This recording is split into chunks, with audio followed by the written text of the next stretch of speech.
came across and I teach families how to save money on groceries.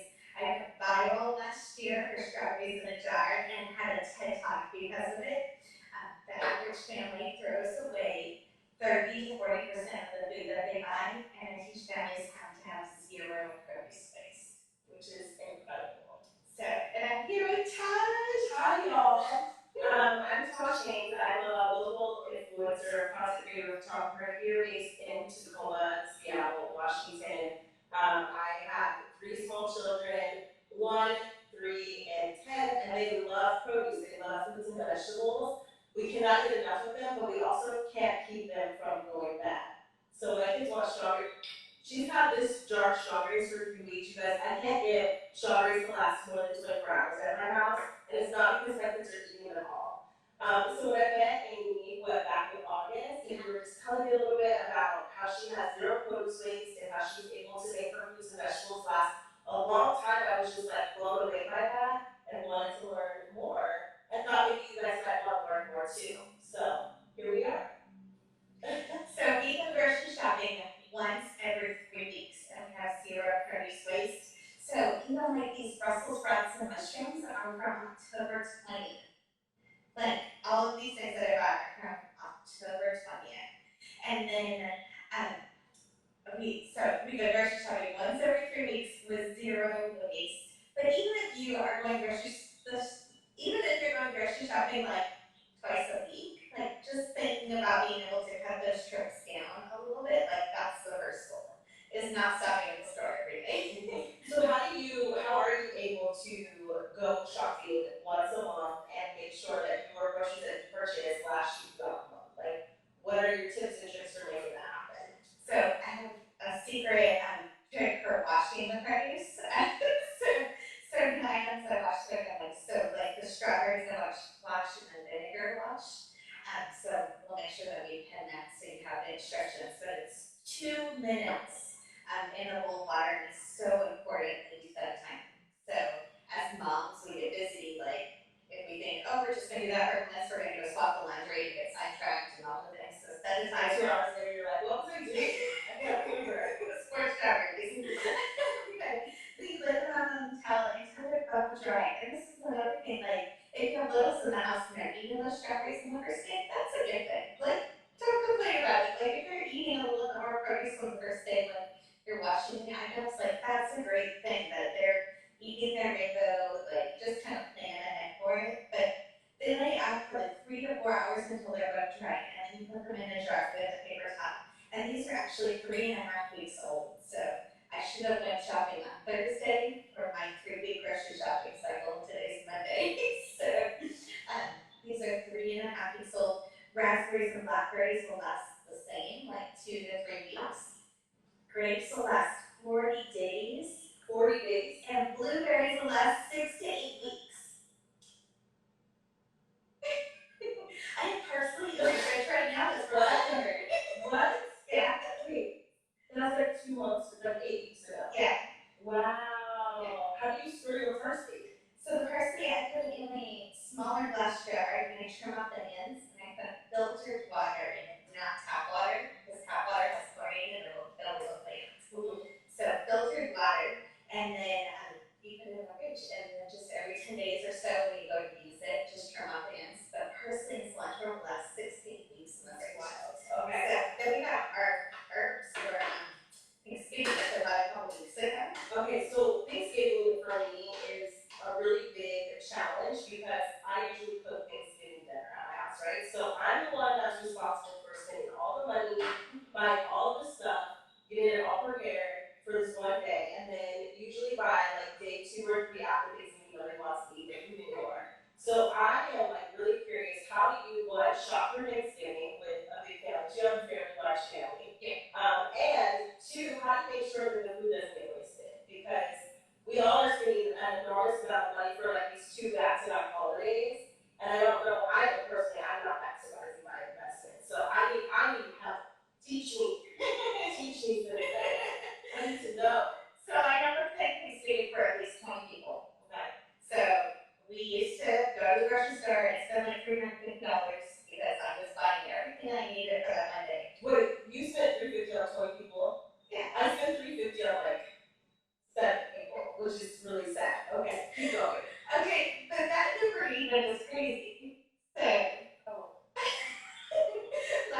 for Thanksgiving. We had a friend's Thanksgiving. I sent food home with 4 families. Like, we all ate.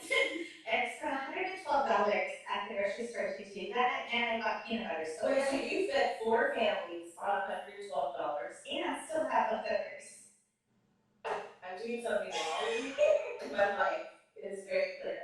Okay, so the first thing when I think about shopping for the holidays and holiday meals is I make a list of all the ingredients I'm going to need. Because some of those ingredients, like we have pine nuts in our stuffing, and oh my gosh, it's so expensive right now. So that is one of the ingredients. If I didn't happen to have it on the shelf, I probably would have skipped this year because that little container that used to be like $5 was like 11. Right, like even candy went up for Halloween this year. I heard that it was like up 13% because of inflation. So I'm sure that like a lot of these ingredients cost a lot more or harder to get than they were last year. So look through those ingredients and see if there's any of those specialty items that you really don't need. So I literally never make a list when I go Thanksgiving shopping. So that is like the first fail. Like I just don't. The second fail is making that list and not checking all the things that you have in your pantry and your refrigerator first. Because you just need them. So I was cleaning out my closet that has like my extra pantry items in it this weekend, or pantry closet, whatever you want to call it. And there was like 4 things of tinfoil in there. And I know it's because every time I go to buy a turkey, I'm like, oh, I can't get tinfoil. And then never look to see that I actually have that so many times. 4 things of tinfoil. And tinfoil is super expensive right now. So checking those things that you don't buy very often. Another one is ice cream. Like, I forget to put ice cream on the list, and we always have apple pie, and we want ice cream with our Thanksgiving meal. So that's something that would not send somebody back over to the store if we don't buy it when we're thinking about it. I buy a ham early, and I put it in the freezer for Christmas. Or, like, if I'm going to a specialty store, we have this broccoli cheese recipe that we make, so it was a special cheese. So I just happened to be at that store a couple weeks ago, and I grabbed that cheese and put it in the freezer. Do the prices change from like buying something in October to buying something like in December? It depends. Because I don't pay attention to that kind of stuff. It depends. Like right now, you get a free turkey. We spent $125 at a lot of stores. We can have them from Myers. You get the free turkey if you're like planning ahead to get it. We normally buy our ham at Easter time, which is the lowest price of the year normally. So then we keep it in the freezer if you have freezer space. But when Thanksgiving's over, that's the big deal. Like to make sure that you can spend all of this money on groceries that your family's going to throw away and not eat. So remember this: turkey needs to go away by Monday. So you're cooking it on Thursday. It needs to be gone by Monday. So not a whole week later, Monday. So what I do often is we make. Why? What's the theory behind that? That's just what the food you must eat. I just want to know. I want to know.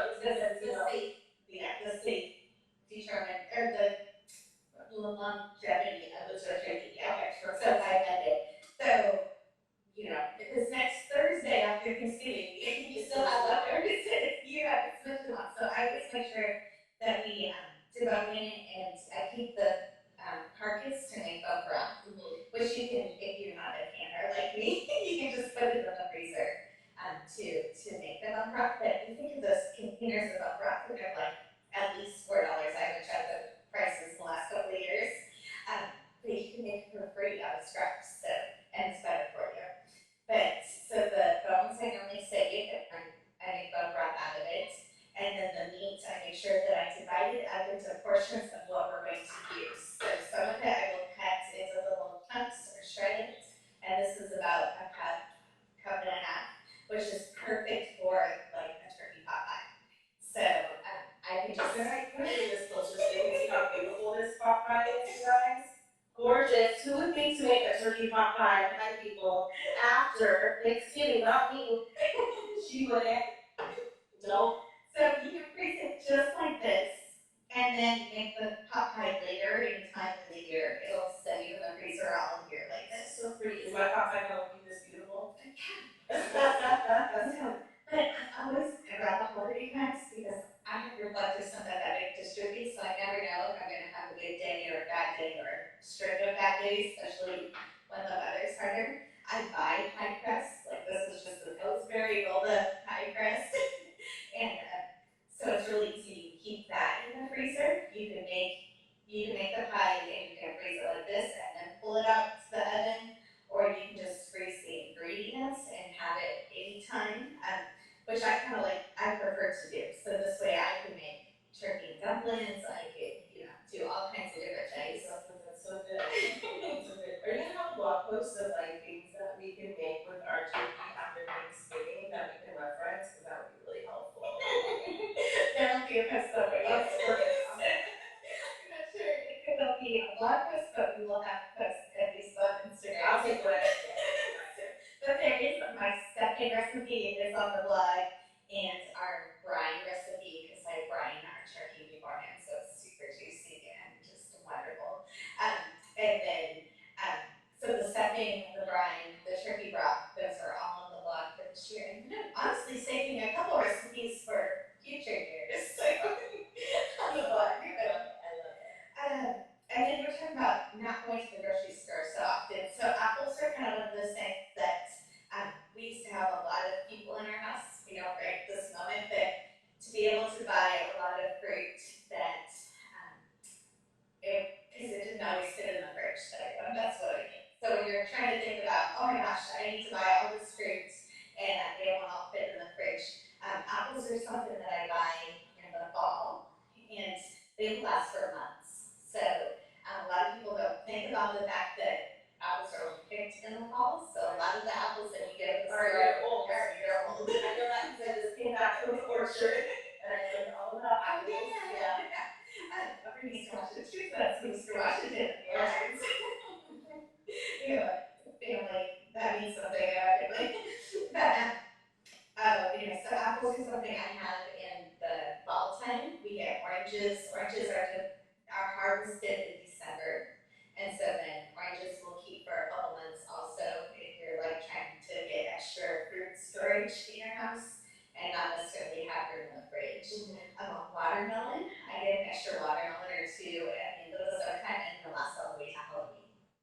Wow. In your pantry. Wow. So just like some of those other My sister loves watermelon, and I feel like she always wants watermelon outside of the season.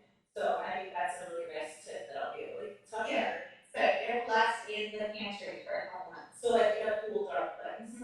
Yeah. Okay. Onions are a big one. That was the thing. If you store onions 3 feet away from potatoes, they will last all year. But a lot of people store them in the same basket too. It's true. I have onions and potatoes in a basket together right now.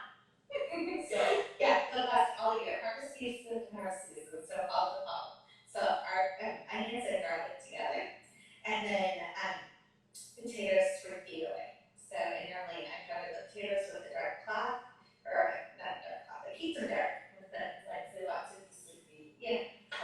What if I am just coming on this live and I'm like really intrigued by the things that you're saying, but I have no idea like who you are, where to find this information? Where would I go to? Like your audience knows where to find you, but my audience doesn't. Where should they go to like find some of these things, like some of these tips and tricks? So I'm the Cross Legacy on all social media platforms and .com. So that's what we are. And I picked that name because that's our family motto for the last 25 years of us being married, is trying to have generational change and thinking about the Cross Legacy. So my last name is Cross, and Amy Cross, and it's the Cross Legacy. People know me now because the strawberries went viral. So there was a post today that I got tagged in, and they were like, what's her name? Is it the Strawberry Homestead? Is it the Strawberry Lady? All these things. People do call me the Strawberry Lady, but it's the Cross Legacy in all the different platforms. TikTok, YouTube, but .com is the main blog website, and I have 2 produce books that teach all 50 tips for 50 produce items, how to keep it for weeks. And then we also have a grocery course on the crosslegacy.com that you can do at any time, and you can just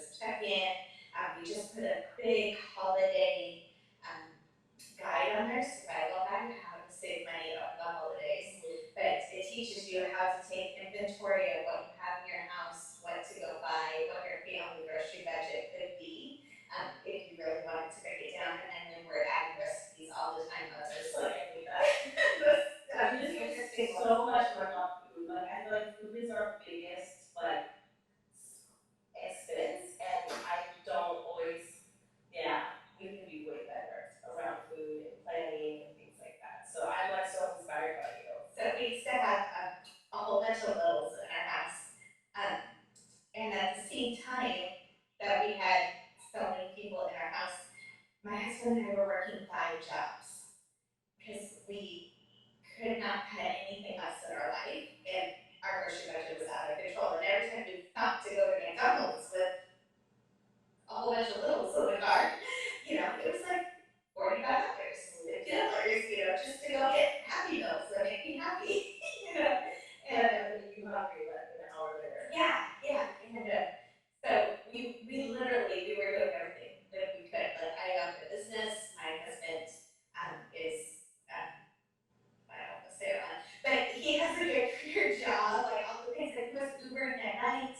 We were doing all of the things, trying to figure out how to make our budget work. And with all of the people in the house, like groceries was something that we just didn't feel like we had it all. We couldn't figure out how things were working. We like cut cable, we cut everything, like everything we possibly think of. And I finally was just like, there's something that has to change here. Like we are spending way too much money on groceries, and we're an allergy family and organic and all of the things. I'm also diabetic, so I have to, make sure that I'm making things, from scratch most of the time. But once I started buying ingredients and stuff in our pantry, thinking about having ingredients instead of just random things, it really started changing our grocery budget. And realizing if I went into the store to get something like as simple as an avocado, I was going to be walking out spending $50 at least. And so by cutting out the strips, and now I need an avocado to last a month, so I don't need to go to the store to go get avocados. But it's really just changed our budget. So we spend right now it's only my husband and I at home, and then we have college age kids and stuff. But we spend $135 per person, so that's $270 per month on groceries, and 75 of that goes into a savings account for our yearly meat purchase. Wow. So I'm really only spending $195 on groceries a month, total. And then if there's anything extra, which there is over the course of the months, then that stays in the savings account. So right now we're sitting in November, and I have $400 in savings because I just haven't spent all my grocery money this year. Wow. That's cool. So you took a thing that was a problem and you fixed it, and now it's like it's become like a blessing to you, like it's extra. Yeah, that's pretty cool. Yeah, I love it. and to teach so many other people. Recently, I taught a group of young moms here locally, because they were on WIC checks and they didn't know how to use their WIC produce money that's on there, and they were afraid if they go to the checkout stand and had it wrong, that the checker would yell at them or be embarrassed or any of those kind of things. So I was able to teach these young moms how to use that money because they were walking away with a lot of money that they could be using on groceries every month. Out of like intimidation and fear, like not being able to. Yeah, because if you don't know how to go and like weigh your produce, like that can really be scary if something isn't in the bag and it says what the number is and those kind of things. So there's just some of these basic skills that I just didn't even think about before that I just knew, and it's such an honor to be able to bless other families and help other families learn how to save money on groceries because it's such a stressful time. And one of my girlfriends, she like 5 years ago, she was always telling me like, "Oh, I'm going to the store to get my lettuce," and I was just like, like thinking that she was eating salads a lot, like missing lettuce, and I had no idea that she was throwing away her lettuce every couple days because we just don't throw away food, we use it. But at the time she was just like all the time like, "You need to teach people this," and I was like, I had a house full of little kids, and I was like, that's not going to happen right now. And I'm like, and nobody else needs to know this. Like, it's just you, I just didn't understand. So I grew up on a farm. I grew up mean, like, I just grew up this way. And I think just everybody's mindset of the pandemic has changed where they don't want to go to the store if the shelves are empty. It's scary. And how to have food security in your home. Like, we went from not having very many extra groceries into the house to, buying one or two extra items of ingredients, of things that we can make at any time. And now we have built up over the last 2 years like a full year-long pantry in our house. That's incredible, and that's something that we all should be able to do because anything could happen, and we want to feel like we're equipped to withstand whatever might come our way. So I think that's like really powerful and a really important message. That's good. Yeah, I mean, literally, the World Economic Forum said that 61% of the food that we're buying are thrown away.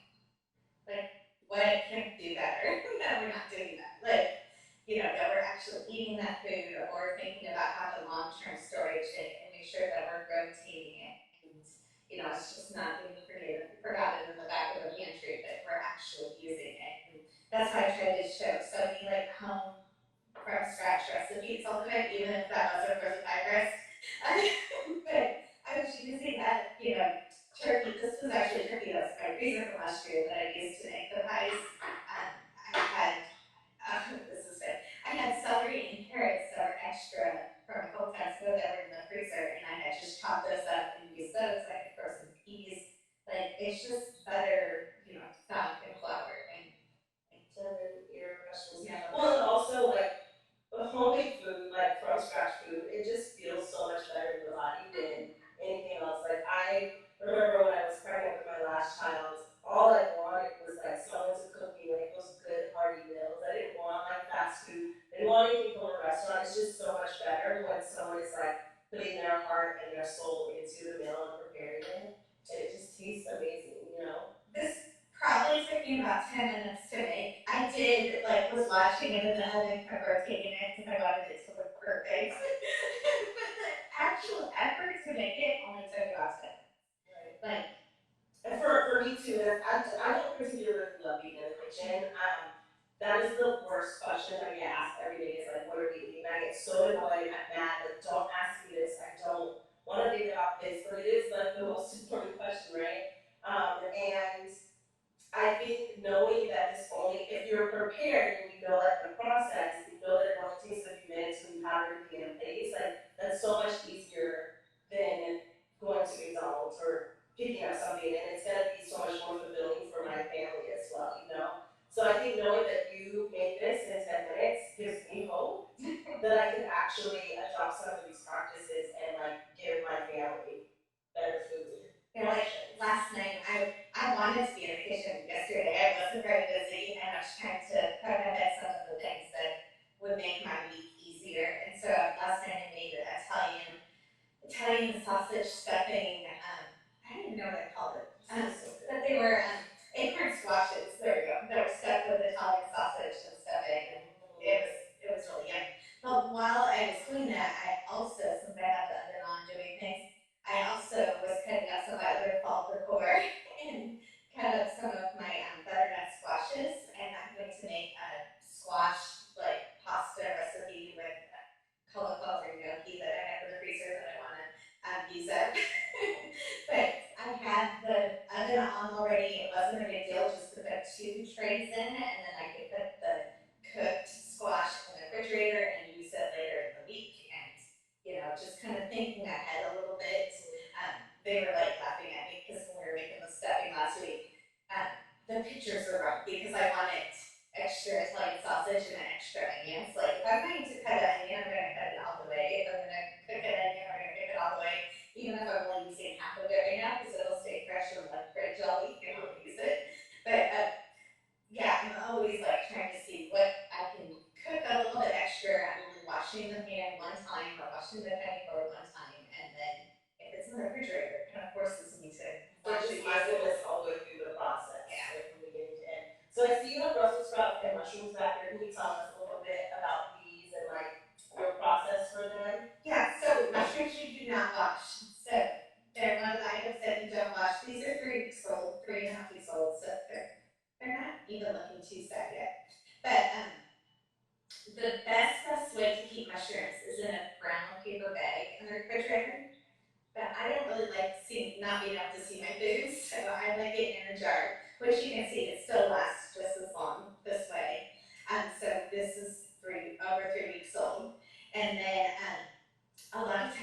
dehydrate my mushrooms. And so I'll dehydrate them, and then I will, because I have a dehydrator, you can do it in the oven also, but then they'll last in the pantry all year. Wow. So these are the refrigerator, like this. And then these are Brussels sprouts, which are also, I think these are actually probably older. So these are closer to a month old, because I got these at the farmer's market when we went to go get pumpkins. Wow. They were on the stock, so if you look back on my Instagram, you can see them. And then I used the other half like last week. But these are another item that I don't wash. I just put them in here. When you open this up, it really will smell like Brussels sprouts. Just remember that the strawberries smell beautiful, and my strawberries, Brussels sprouts smell like Brussels sprouts. So that doesn't mean that they were bad. They just smell like Brussels sprouts. And then I cut them and trim them and all the things when I go to cook them. And I normally wash them in salt water, warm salt water, for broccoli and cabbage and Brussels sprouts and cauliflower. I wash in salt water. That's just the way I was raised doing it. And then that's everything else that I'm washing. I do in vinegar water, which vinegar will kill off E. coli, listeria, mold spores. If you didn't know, lettuce was just recalled in Florida. So by washing your produce items when you bring it home, it keeps it safe. So if there was any contaminants, that kills off anything. Strawberries were recalled last spring for hepatitis A. So, just that extra effort. Once you wash strawberries once and you see how dirty that water is, you will never ever. And I was like, it's disgusting. It's so gross. I get people asking all the time, like, do I reuse the vinegar water? Like, once you see how dirty that water is, you're not going to ask that again. So dirty. But yeah, lettuce. I have crunchy lettuce in my fridge that's a month old. Strawberries, all the produce items. Bananas are the only ones that are a little bit harder to get to last the whole 3 weeks, but I did eat a month old banana on a live video last March. But if you buy organic bananas and avocados, even if you don't care about pesticides and all of those things, organic avocados and bananas will save you money. And so I tell all of my audiences, like, no matter what income level they are, for bananas and avocados, buy organic, because those are not sprayed with ethylene, which is a growth hormone. So when they come on the ship, they're hard as rock or green, or like, depending what item we're talking about, and they are sprayed.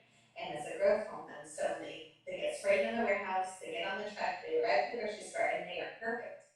But they don't know how to stop that right cleaning process.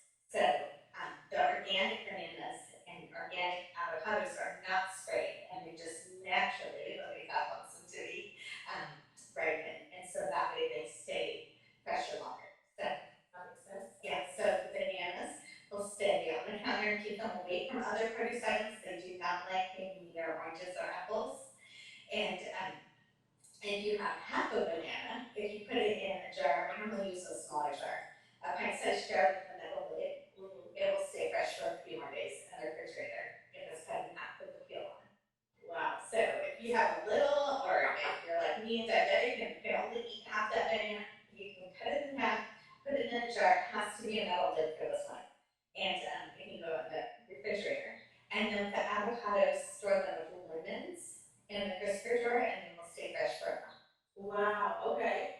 So the lemons, they're besties. Yeah, yeah, they're produce besties is what we normally say. So the lemons and the avocados for a month in the refrigerator, I always wash them first to get off any mold spores. The lemons I normally buy every 6 weeks, every other time I go to Costco. So they last for 6 weeks, and the avocados will last for a month. And when you cut it in half, if you're only using half of it, if you put it again in a smaller mason jar, pint-sized jar with a metal lid, it'll last for another couple days, cut in half. Okay. So, and it'll stay fresh. So these are just like things that used to send me to the store all the time, and now I can get them to last longer, and so I don't need to go.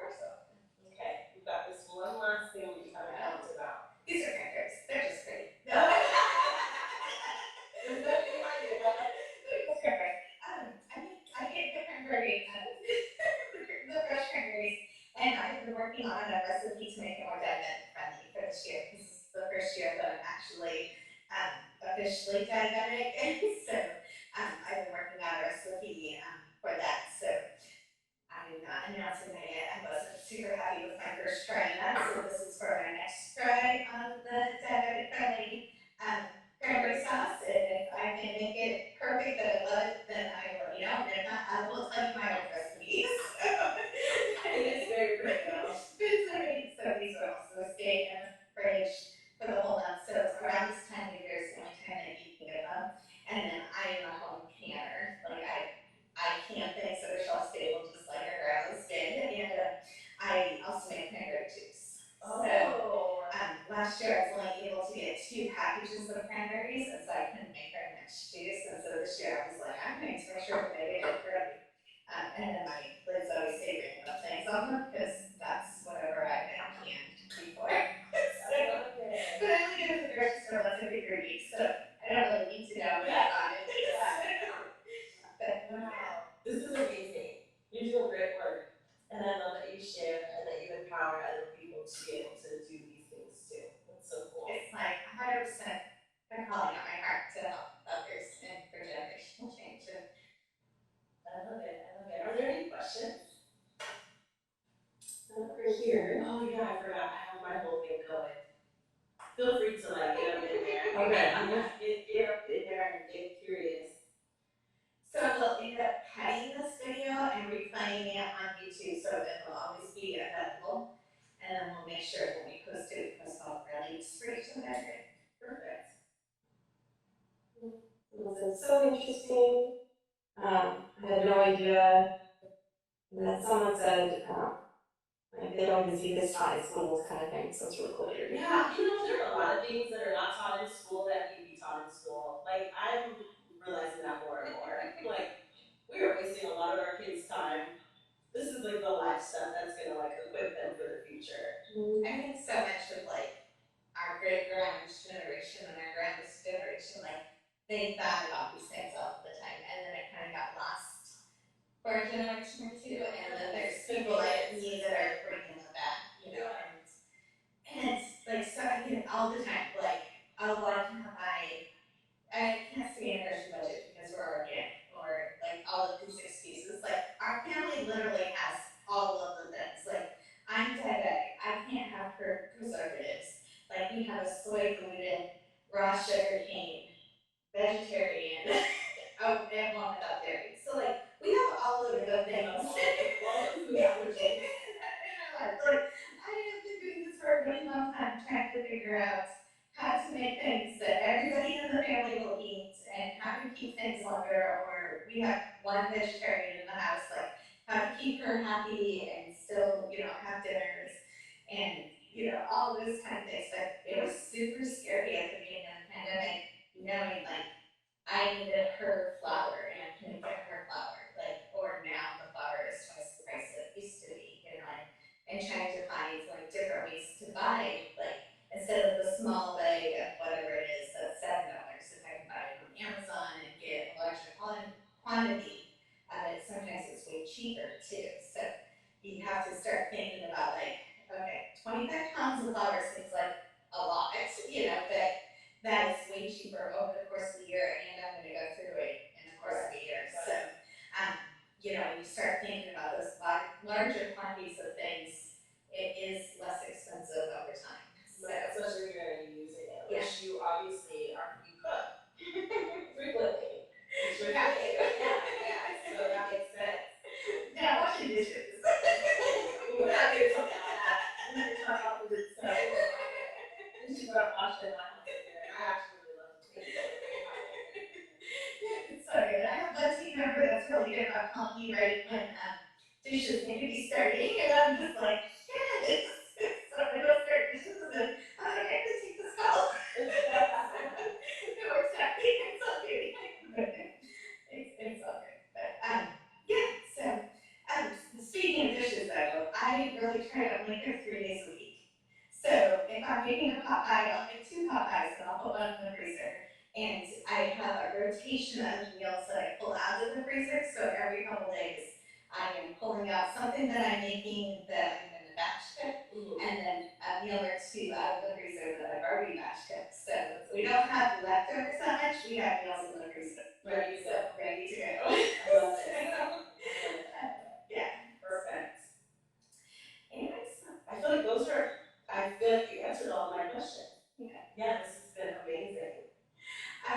You were talking about traveling, and we're traveling over the holidays, not for Thanksgiving, but another holiday.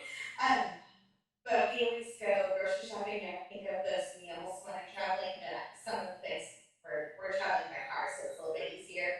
But thinking of things that I can make in the Airbnb that keeps everybody happy, and the snacks that we can have even when we're traveling over the holidays, and still having some of those family traditions that we normally have. Yeah, talk to me about this.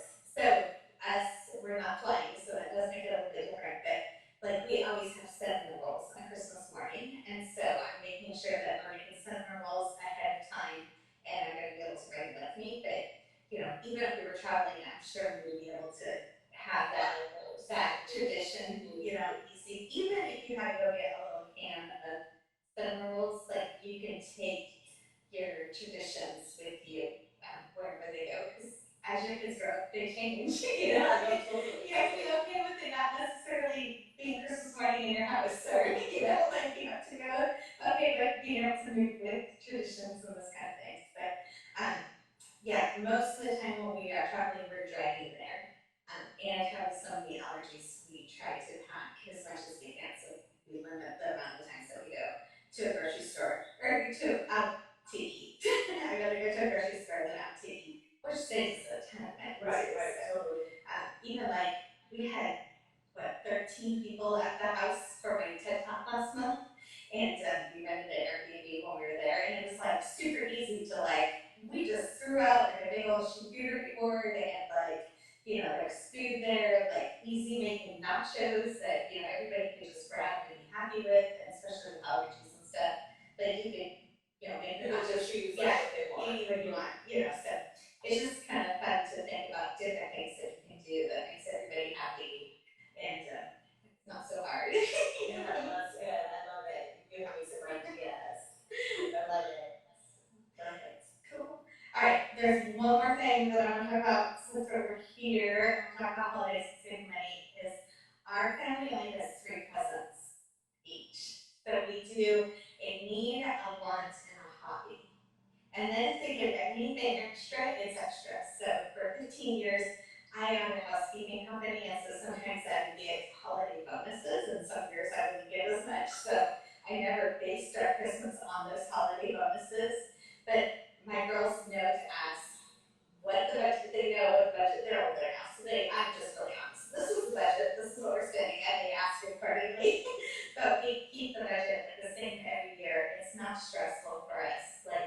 They know that we're going to have this stocking, and they're going to have 3 presents, and if there's more than that, there's more than that. And it really takes a lot of the stress and the guilt off of us, trying to make this magical, materialistic Christmas that they honestly will forget about. We actually do the same thing. Yeah. But we do 4 gifts, so it's like something to read, something to wear, something they need, and something they want. Yeah. And when they're so little, we give them hardly anything because they won't notice. And I think we've actually turned it more to experiences now. And I think that is kind of we want to have experiences around days instead of stuff.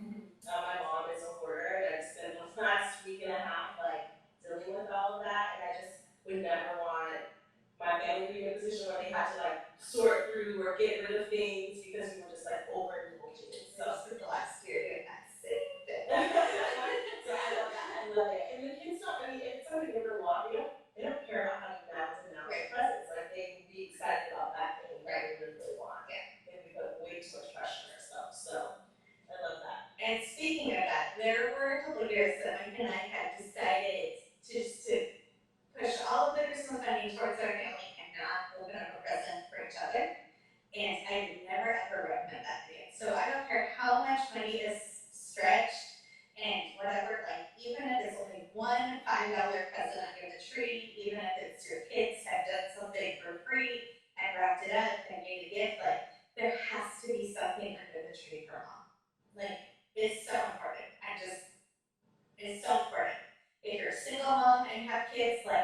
out to another single mom with kids and do something for each other. Exchange or Anything. Like, there has to be something for everybody under the tree. And I don't care what it is.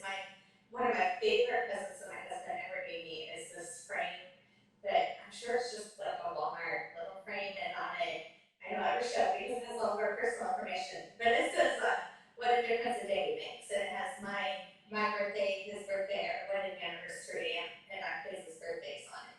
And so, like, it's just something he printed out. It's just in a frame, and it's one of my most treasured items that he's ever done. So, when you're thinking about giving your kids everything, remember that Christmas morning's really hard. There's not one thing for you. So, just reach out to a friend. So, anyways. If you're following me and you enjoyed this live, I don't know where to look.